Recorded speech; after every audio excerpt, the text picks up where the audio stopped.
Casares sofre impeachment e é afastado da presidência do São Paulo. O presidente perde votação no Conselho Deliberativo e terá futuro discutido entre os sócios. Harry Macis Jr., de 80 anos, assume o cargo imediatamente. Casares está afastado preventivamente da presidência do São Paulo em reunião híbrida do Conselho Deliberativo nesta sexta-feira no Morumbi.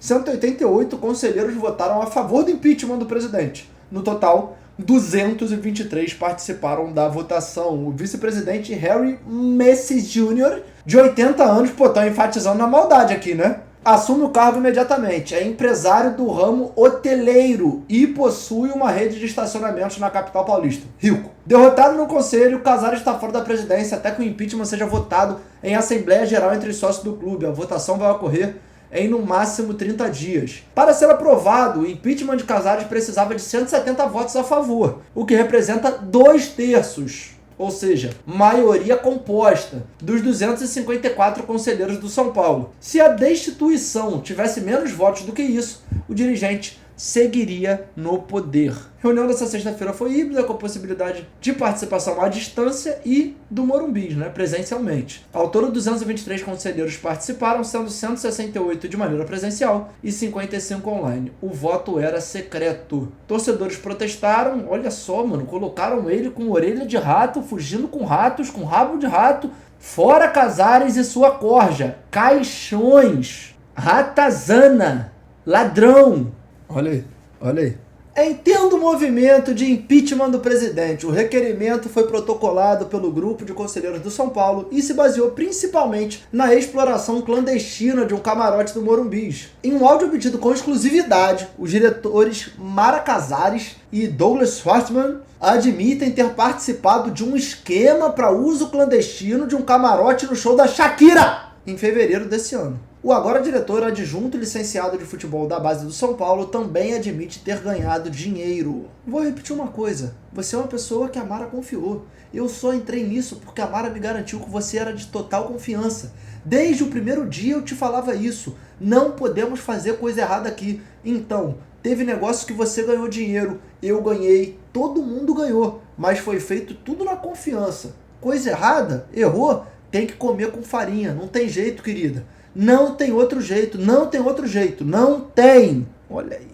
O Ministério Público tem 2 inquéritos para apurar os acontecimentos, um civil e outro criminal. O segundo, inclusive, já está aberto e nesse momento é tocado pela Polícia Civil, que apura possíveis desvios de dinheiro no São Paulo. O órgão apura a razão do recebimento de R$1,5 milhão por depósitos em dinheiro nas contas de Júlio Casares. Outra investigação tenta explicar 35 saques nas contas dos clubes entre 2021 e 2025, totalizando 11 milhões. Rapaziada, aqui a gente está falando de um cenário que o São Paulo é vítima de uma gestão extremamente temerária, para não dizer corrupta, né? Porque isso vai precisar ser confirmado, a polícia já está investigando, né? A gente acabou de ler aqui, já virou caso de polícia, já passou no Fantástico. Quando passa no Fantástico e não é na sessão de gols, a gente já sabe que deu merda. Então, tá aí, empichado o presidente do São Paulo. É uma situação extremamente constrangedora para o clube, que coloca em xeque a integridade da diretoria e das pessoas que estão ali envolvidas. Traz para o clube uma imagem péssima para o cenário externo, que vê o São Paulo numa posição de fragilidade, mas tá lá, né? A torcida tá lutando para tentar tirar essas pessoas de lá, para tentar varrer essas pessoas de lá e recuperar o clube de alguma forma. Hoje o departamento médico do São Paulo é descredibilizado, a diretoria é descredibilizada, as finanças estão numa situação complicada e é muito louco pensar nisso, né? Porque eu já falei, eu tenho 24 anos. Quando eu era criança, o São Paulo era o time do Brasil, entendeu? São Paulo era o time pica da galáxia, pô. Campeão brasileiro um ano sim, ano também. Hoje, o São Paulo é um time que tá lá, né? Tipo, por conta das más administrações, e agora a gente sabe que não são nem só ruins, são talvez criminosas, desandou tudo, né? Como disse o Wallace Borges, vulgo pai do Gil, a torcida tenta salvar o São Paulo num navio à deriva. Olha aí. Rapaz, perde até pro Vasco agora. Não, mas isso aí não é de hoje, né? Eu vou ter que respeitar o Vasco da Gama e defender. O Vasco foi campeão em cima do São Paulo dentro do Morumbi. Você tá falando isso aí, tu não conhece o time que você torce, seu vagabundo. E nesse meio tempo o Palmeiras recebeu uma proposta do Austin, da MLS, por Facundo Torres, também conhecido como o maior bagre da história do futebol mundial, o jogador que o streamer Renato Vicente mais odeia na face da terra. Desde que o Palmeiras contratou esse lixo, eu venho avisando aqui que o Palmeiras pagou muito mais do que devia num jogador superestimado e agora o Palmeiras aceita vender por menos do que comprou. Ou seja, assumiu o prejuízo. Bagre! Por que o Palmeiras não foi campeão ano passado? Porque Facundo Torres estava lá. Jogador filha da...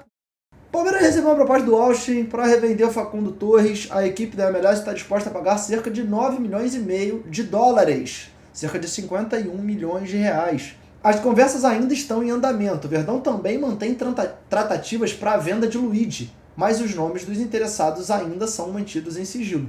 Isso aqui, rapaziada, eu já falei 1 bilhão de vezes. Parece que a diretoria do Vasco está começando a entender, mas a torcida do Vasco não. Qualquer clube que queira ser bem sucedido no Brasil tem que fazer vendas com certa frequência. Se você parar para avaliar, é que o Flamengo agora está num patamar financeiro muito sinistro. Ainda assim, ele vende com frequência. O Palmeiras, ele vende com frequência. Os clubes precisam estar fazendo por temporada 4, 5, 6 vendas para estar deixando a arrecadação do clube no balancete do final do ano sempre com um número de receita por venda de ativo muito alta, entendeu? Então, o Palmeiras já está começando a fazer seu caixa aí, cerca de 50 milhões de reais pelo Facundo Torres. O Palmeiras pagou 70 nele, tá vendendo por 20 milhões a menos, mas às vezes é reconhecer que fez erro. Se ele fica mais tempo aí, ele vale menos ainda daqui a 6 meses, porque ele é ruim, beleza? Verdão também mantém, essa do Luigi a gente falou. Do Luigi eu não sei valores, não sei se tem valores. Informação da proposta foi publicada inicialmente pelo The Athletic, confirmada pelo GE. Contratado no ano passado por cerca de 70 milhões do Orlando City, Facundo jogou bastante, mas não empolgou. Foram 61 jogos com 10 gols e 4 assistências. Os números nem são tão ruins comparados ao futebol dele, tá? Ao fim da temporada, Abel Ferreira chegou a dizer que não gostaria de negociá-lo, assim como Sousa, outro atacante que chegou em 2025. A proposta do Austin, porém, pode fazer os planos mudarem. Figura recorrente nas convocações da seleção uruguaia, o camisa 17 não estreou na temporada pelo Palmeiras. O clube informou que sofreu uma lesão na coxa esquerda durante a pré-temporada. Beleza! O West Ham aguarda a proposta oficial do Flamengo por Lucas Paquetá para avançar em negociação. Partes alinharam termos em reuniões nessa semana e diretoria rubro-negra prepara a oferta. Flamengo e West Ham continuam alinhando as expectativas em torno da negociação por Lucas Paquetá. As partes caminham para um entendimento, mas ainda tem distâncias a serem superadas. Uma delas é que a diretoria rubro-negra não oficializou a proposta ao clube inglês.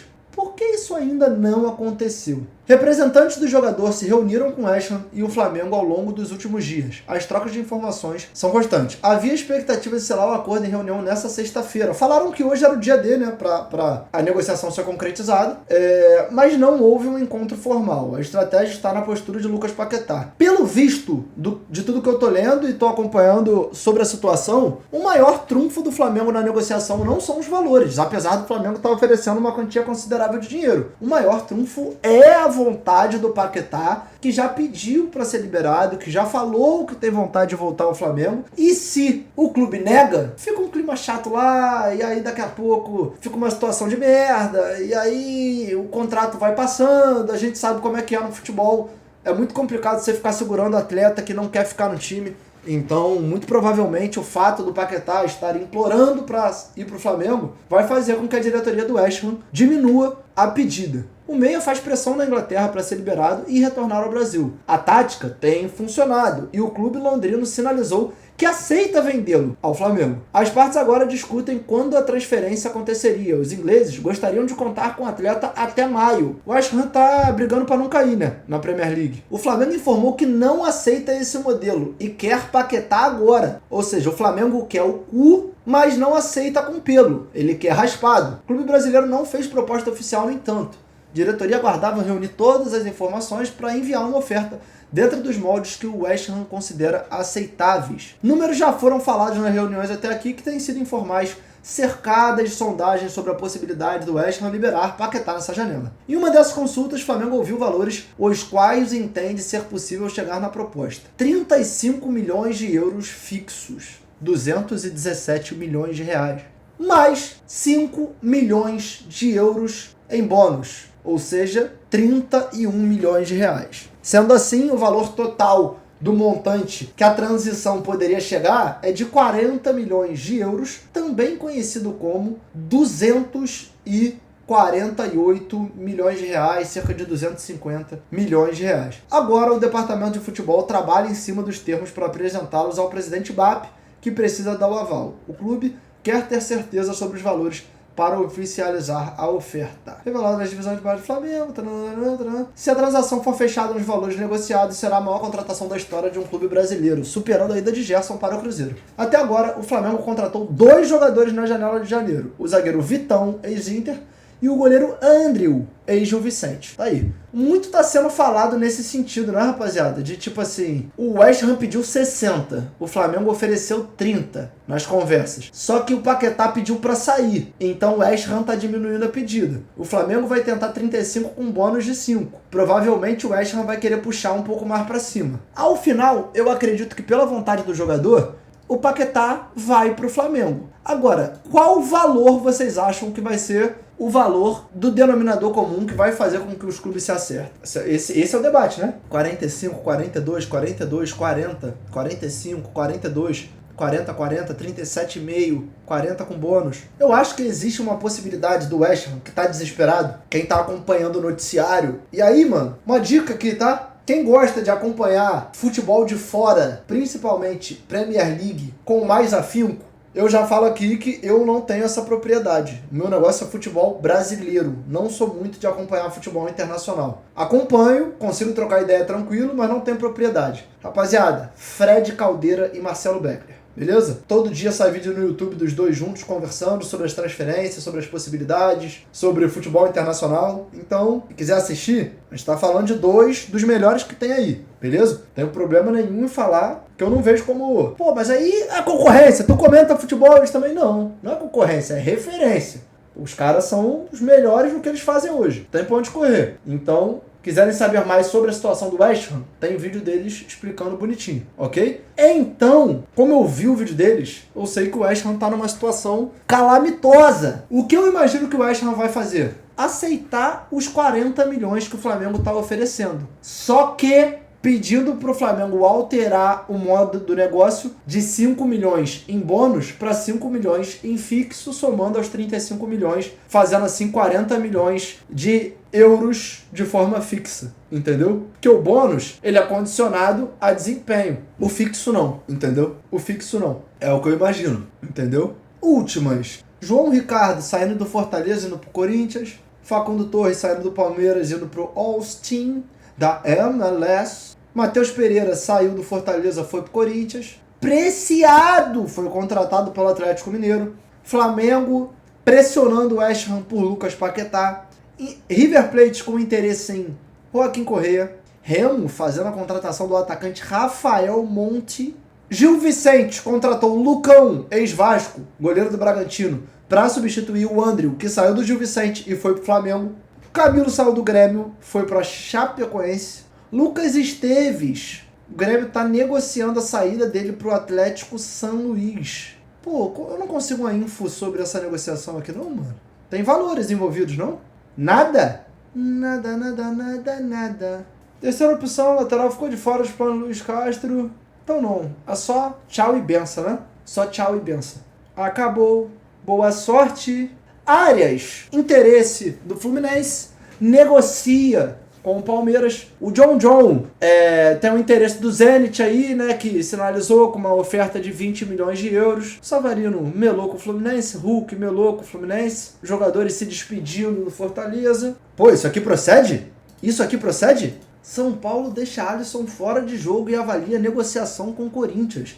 Marcelo Paes volta a procurar a tricolor para uma transferência. A ausência contra o São Bernardo, meio-campista de 32 anos, é muito querido pelo técnico Dorival Júnior. A diretoria do São Paulo preferiu não relacionar Alisson para a partida contra o São Bernardo. O volante de 32 anos é pretendido pelo Corinthians e, segundo a apuração, uma negociação pode ser sacramentada. Assim como já havia ocorrido semana passada, o São Paulo recebeu nova consulta de Marcelo Paes, novo executivo de futebol do Timão. O jogador, embora goste muito do São Paulo, sabe que seu espaço diminuiu com o Hernan Crespo nos últimos tempos. Assim, um negócio pode acontecer. Duas possibilidades são analisadas: uma troca de jogadores ou uma transferência com valores fixados. Pelo lado do Corinthians, a diretoria não pretende negociar jogadores que foram pilares da campanha vitoriosa na Copa do Brasil, como Ranielli e José Martins, nomes que chegaram a ser sondados. Assim, a lista de nomes enviadas pelo Timão ainda não agradou. É o que falta pro negócio. Pô, será que fecha, mano?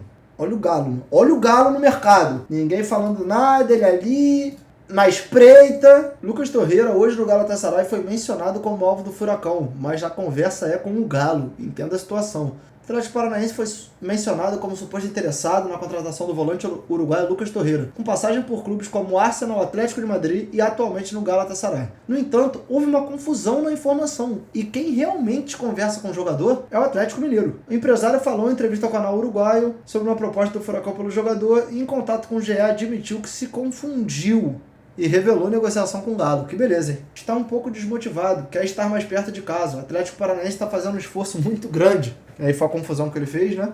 Beleza. Detalhou que o Atlético Mineiro fez uma proposta oficial pela contratação em definitivo de Lucas Torreira. O atleta está na equipe turca desde 2022. Tem contrato até junho de 2028. Conversas existem. O Atlético Mineiro negocia a contratação do atacante Cassiera, do Zenit. Pô, eu quero ver valores, mano.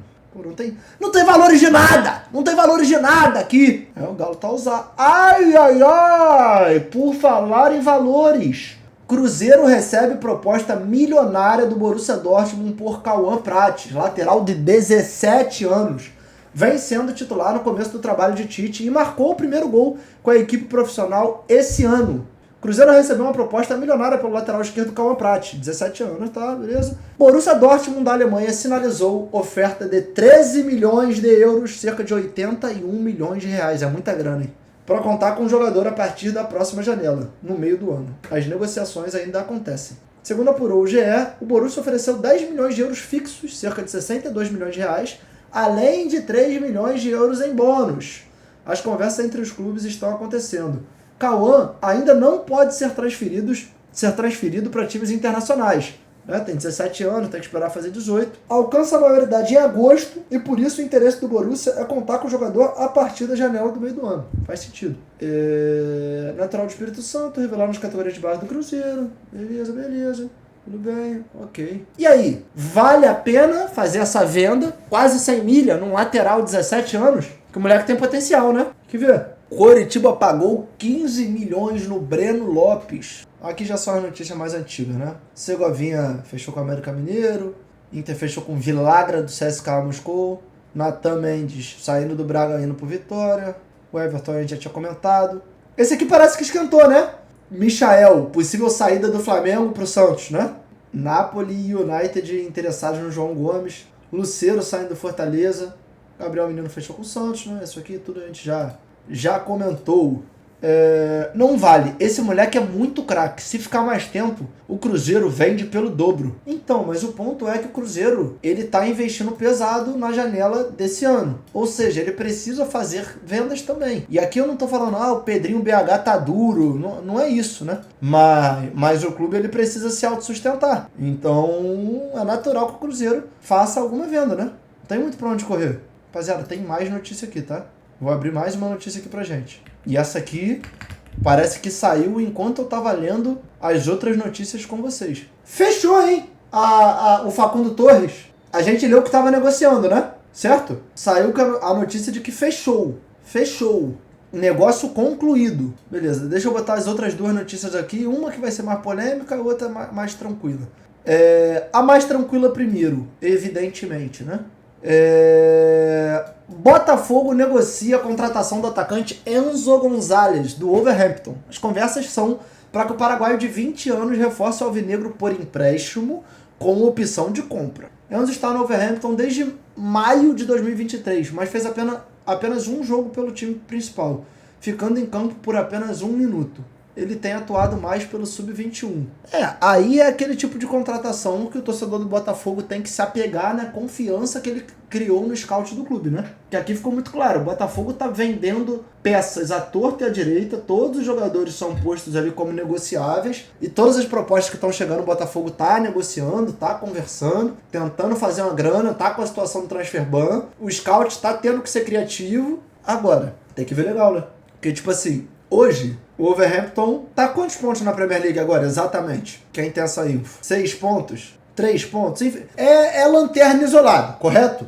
Que é o que importa, é onde eu quero chegar. Ó, o Wolverhampton é o lanterna isolado. Lá são 3 times que ficam na zona de rebaixamento. O 19º tem 13 pontos, o Wolverhampton tem 7, ou seja, ele tá a 6 pontos do 19º, e ele tá a 7 pontos do 18º, que é o West Ham, primeiro na zona. O primeiro fora da zona, que é o Nottingham Forest, tem 21, o triplo de pontos do Wolverhampton. Ou seja, o Wolverhampton tá praticamente rebaixado, é praticamente um time da Championship, deixando de ser da Premier League. O moleque tá atuando mais pelo Sub-21 e em campo ele jogou 1 minuto em uma partida.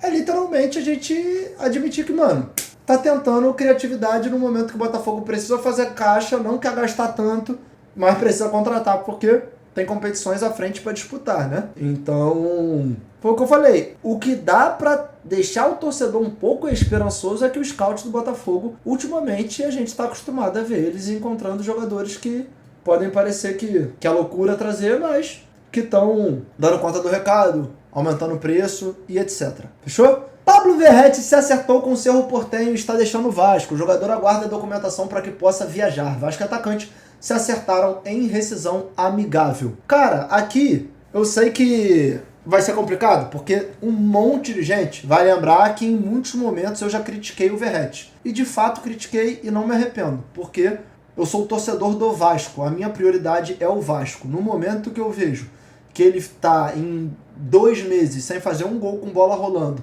que quando ele entra o time para de jogar para ficar bicando a bola para a área, abandonando todo e qualquer tipo de modelo de jogo, e que o rendimento dele caiu vertiginosamente, eu vou criticar e vai ser assim com quem for, porque para mim os jogadores não são maiores que o clube que eu torço. Dito isso, as pessoas não podem confundir isso com achar que o Verratti nunca era para ter sido contratado, que o Verratti é um merda e que ele... Para mim o Verratti chega num momento de total desconfiança, num momento que o Vasco estava punido sem público no Brasileirão, na lanterna da competição, não ganhava de ninguém, principalmente em jogos em São Januário. Ele chega no sábado, o Vasco joga no domingo, sem público, contra o Grêmio. Ele faz o gol. De lá em diante, o Vasco faz uma arrancada fenomenal, muito por conta dos gols do Verratti, Depois disso, no ano seguinte, o Vasco fica no meio de tabela, termina em 10º e é semifinalista da Copa do Brasil, muito por conta, novamente, dos gols do Verratti. E depois, agora em 2025, o Vasco faz um Brasileirão mais abaixo, por conta de uma oscilação tenebrosa que teve de 7 derrotas consecutivas, inacreditável, e é finalista da Copa do Brasil e perde no agregado por 2-1. Também com participação do Verratti, que fez o gol na semifinal, que foi imprescindível para o Vasco se classificar. E querendo ou não, ainda que tenha sido uma temporada abaixo, ele foi o artilheiro do time na temporada e foi o artilheiro da porra toda. Então, eu acho que se a gente for avaliar a passagem do Verratti, ele sai como um cara que o torcedor vai guardar muito carinho. Se ele pisar no Rio de Janeiro depois que ele se aposentar, ele vai ser tratado pelos torcedores do Vasco com muita moral. Ele abraçou um time num momento muito difícil, ele deu conta do recado, ele botou a cara, ele vestiu a camisa. Só que ao mesmo tempo, priorizando o Vasco, eu acho que hoje o argumento da artilharia dele na temporada tem que ser avaliado de um jeito coerente. O primeiro semestre dele no ano foi maravilhoso e ele farmou gol até o cu fazer bico. Do meio do ano até o final, ele parecia um jogador que não aceitou que o momento dele tinha acabado e estava lá se arrastando. Então, o Pedrinho foi muito enfático falando sobre a situação do Verratti, né? Porque tinha muita gente pintando como se o Vasco estivesse chutando ele, e o Pedrinho foi muito honesto. Ele falou assim, o Verratti tinha um contrato com uma cláusula que dependendo do que acontecesse, o contrato poderia ser prorrogado por mais de um ano. E o Pedrinho falou com todas as letras: eu peguei e garanti esse contrato para ele antes dessa situação. E aumentei um ano o contrato dele com um aumento significativo do salário. E o salário dele no Vasco era coisa na casa de 800 mil reais. Ou seja, quase R$1 milhão. Só que pelo visto, o Cerro Porteño está oferecendo 3 anos de contrato. O Verratti hoje tem 37 anos. O futebol brasileiro ele tem uma intensidade 1 bilhão de vezes maior. Existe a possibilidade dele chegar no Cerro Porteño e ele desandar de fazer gol, um chuveirinho e tal. E nem por isso eu vou achar que o movimento do Vasco está sendo errado. Muito pelo contrário. Eu acho que o Vasco está perdendo o Verratti e trazendo o Brenner, que para mim ele tem um jogo associativo melhor, ele tem um potencial de revenda que é importante. Gente, as pessoas têm que entender que hoje o Vasco é um clube que está passando por um período de reestruturação, de reorganização. O Vasco não é um clube que está lá de boa e é isso. O Vasco precisa fazer dinheiro, precisa valorizar os seus ativos. Essa venda do Ryan não pode parar por aí. O Vasco precisa vender outros jogadores para conseguir ir equacionando e honrar os seus compromissos. Falo, tem muita gente achando que vendeu o Ryan, agora contratar a altura. Mano, que contratar a altura? Em que mundo vocês estão? Qual planeta vocês acham que o Vasco vai contratar um jogador da altura do Ryan? Esse dinheiro que o Vasco vai fazer é pro Vasco pegar, vamos supor, vai pingar 150 milhões limpo pro Vasco, que é o que está sendo dito aí, né? Tirando a porcentagem de família, empresário, 150 milhões limpo. Tem que pegar qualquer 10 milha, estrutura, CT. Já tá melhorando muito o CT do Vasco. Bota mais 10 milha lá. Pega mais 40 milha. Separa para ter tranquilidade de pagamento de folha salarial mensal. E é isso. Só aí já foi 50 milhões, tá? Pega dos 100 milhões que sobrou, deixa um montante, já tira tudo de dívida de curto prazo, qualquer possibilidade de correr o risco de tomar algum transfer ban, de ter alguma verba penhorada. Tira tudo isso da frente pro time ter tranquilidade para trabalhar. E aí sobrou 50 milhões. Mano, vai lá, faz um empréstimo com opção de compra, com pagamento parceladinho, e vai fazendo devagar, como é a situação do Brenner, como é a situação do Andrés Gomes, que hoje já vale muito mais do que quando o Vasco contratou, e o Vasco anunciou essa semana que vai exercer a opção de compra dele, anunciou que vai exercer a opção de compra do Carlos Cuesta, que vai exercer a opção de compra do Robert Renan.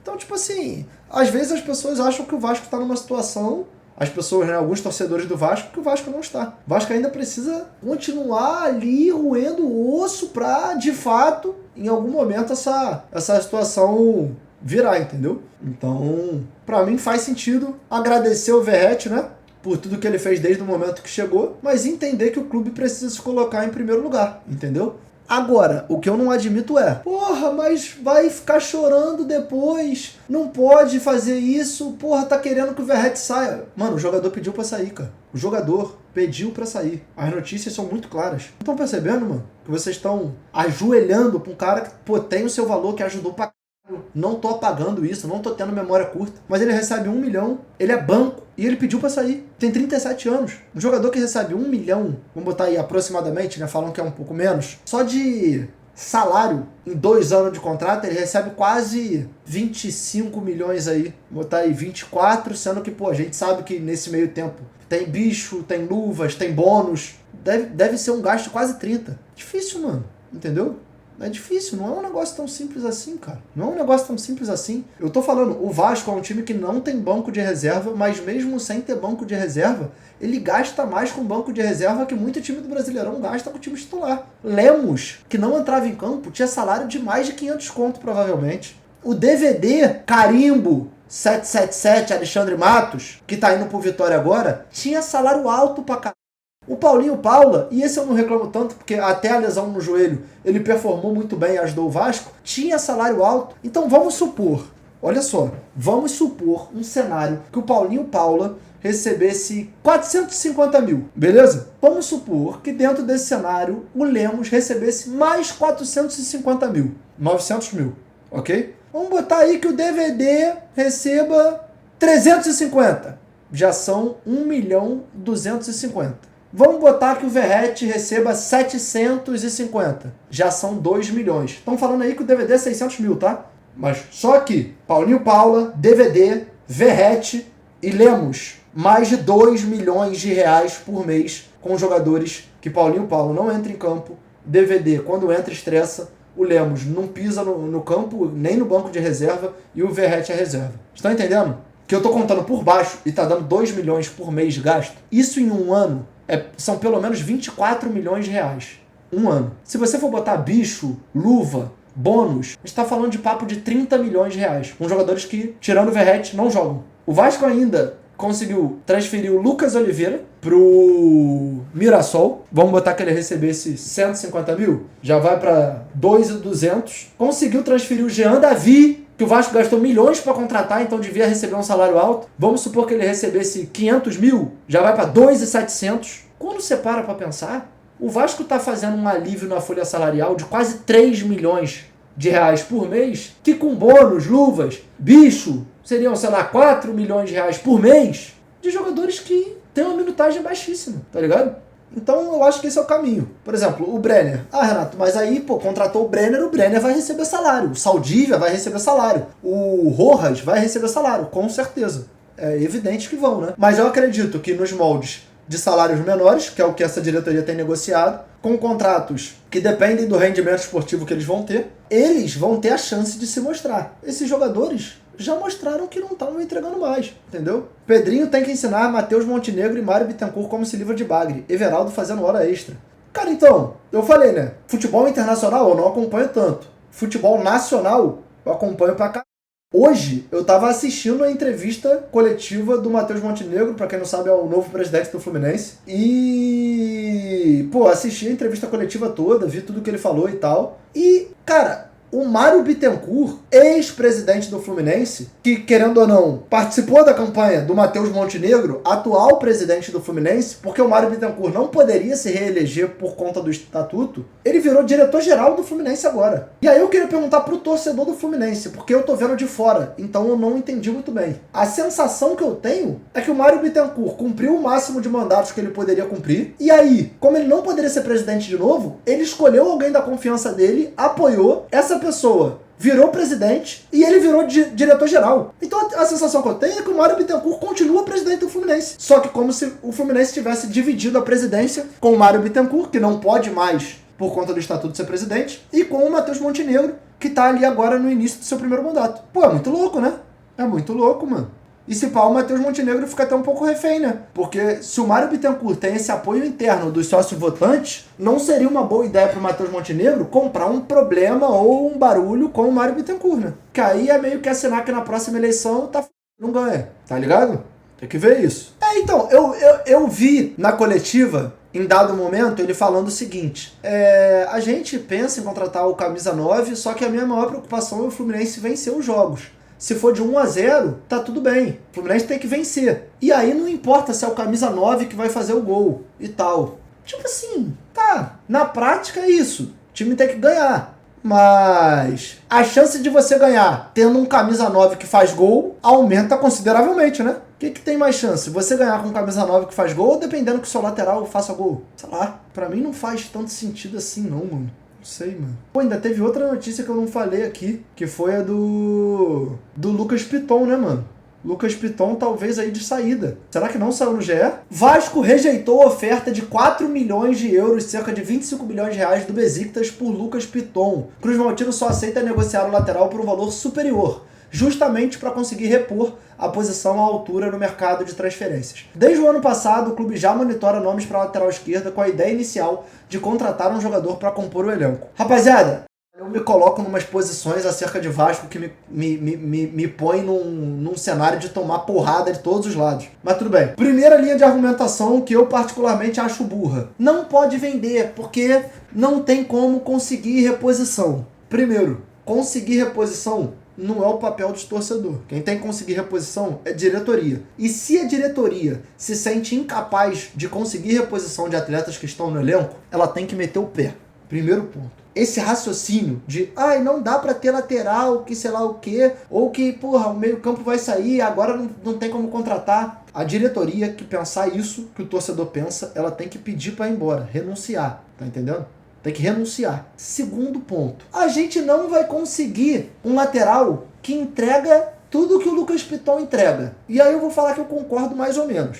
Por quê? Não, melhor, concordo 100%. Provavelmente a gente não vai conseguir um lateral que entregue ofensivamente o que o Lucas Piton entrega. Agora, é provável também que a gente não consiga entregar um lateral que entregue defensivamente a quantidade de vezes que o Lucas Piton entrega na defesa, né? Porque é muito bizarro. Todas as avaliações que eu vejo acerca de Lucas Piton só levam em consideração os gols e assistências que ele já fez com a camisa do Vasco. Só que a gente tá falando de um lateral esquerdo. A gente precisa colocar no balaio a quantidade de gols que esse cara já entregou. Ontem, por sinal, numa partida completamente tranquila, dominada, que o Vasco podia fazer 5-0, ele compromete o clube mais uma vez, faz um lance de escolinha com mais de 5 opções de passe, pega a bola na lateral, vai cortando pro meio na frente da área, perde a bola, faz a falta e é expulso, com o Vasco jogando 2-0 no primeiro tempo. O Lucas Piton, ele faz merda, jogo sim, jogo também. Às vezes, é melhor você ter um lateral com menos grife, que vai chegar e vai trazer uma segurança, do que você ter um cara que, pô, quando ele estiver bem, ele vai te ajudar no ataque, mas com regularidade ele vai te atrapalhar na defesa. E isso, mano, eu já tô nessa ideia há muito tempo e eu falo aqui sempre. Pra mim, o Vasco precisa ter